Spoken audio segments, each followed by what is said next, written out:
Hey everybody, it's Anna. Welcome to New Tarot Story this week. The Monday card for this week is the Nine of Swords reversed. So swords are connected to the mind. They're about ideas, paradigms, belief systems, and the 9 is the penultimate moment in the trajectory. It's the moment just before the 10, which is where we achieve complete victory.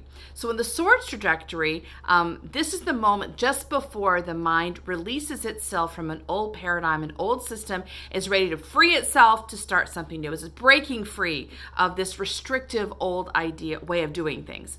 But just before this happens, there's a moment of panic. And this is actually true across the board in all the 9 moments in the tarot deck. Not necessarily this panic. The panic is sort of specific to the mind. But that moment just before you cross the finish line, you know that once you do this, you're past the point of no return. Everything's going to change. And that's what you've been working for, right? But once you go past this point, you are now into the realm of the unknown. You're going to have to start over. So right now in this particular piece of work, you've gained some mastery, you've gained confidence, you know what you're doing, you've met your challenges. But once you cross over, you start over at the beginning point of a new piece of work.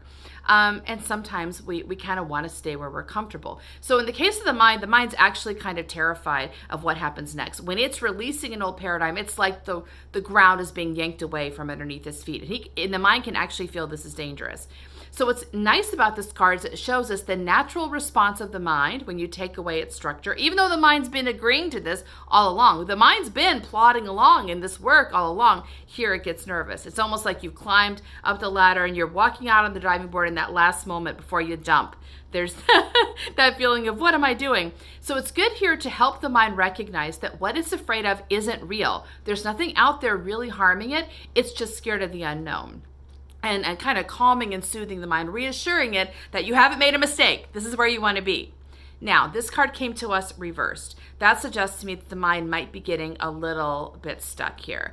And that could also be because the mind does have some kind of a misunderstanding or a mindset misalignment. And actually, the rest of the tarot story seems to kind of address that.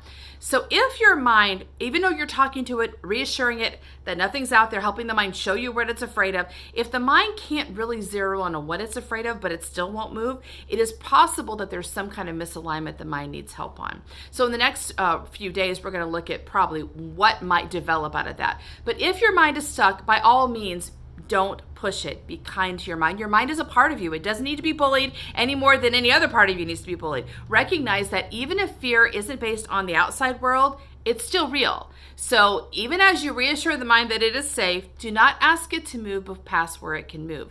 And just be patient. You're going to get free. The mind's going to be able to take that next step, but let it rest until you're able to solve the problem for it. That's my suggestion for today. See you tomorrow. Bye.